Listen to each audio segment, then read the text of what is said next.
যে ব্যক্তি সকাল বেলা তিনবার তেলাওয়াত করবে আউযু বিল্লাহিস সামিউল আলিম মিনাশ শাইতানির রাজিম, এরপরে সূরা হাশরের শেষ তিনটি আয়াত তেলাওয়াত করবে, রব্বুল আলামিন ওই ব্যক্তির জন্য ৭০,০০০ ফেরেশতা নিয়োগ দিবেন যারা সারা দিন ওই লোকের জন্য মাগফিরাতের দোয়া করবে। শুধু এখানেই শেষ নয়, বিশ্বনবী ফরমান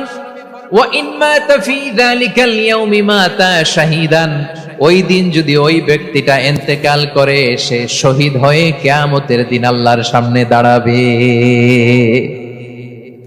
সকালবেলা যদি পড়েন তিনবার আউযু বিল্লাহিস সামিউল আলিম মিনাশ শাইতানির রাজিম তিনবার পড়ে সূরা হাশরের শেষ তিন আয়াত যদি তেলাওয়াত করেন, তাহলে আপনার জন্য আল্লাহ তাআলা ৭০,০০০ ফেরেশতা নিয়োগ করবে। সারা দিন তারা আপনার জন্য মাগফিরাতের দোয়া করবে, আর ওই দিন ইন্তেকাল করলে আল্লাহ তাআলা শহীদ হিসেবে আপনাকে কিয়ামতের দিন দাঁড় করাবেন। সুবহানাল্লাহ। এত আস্তে আবার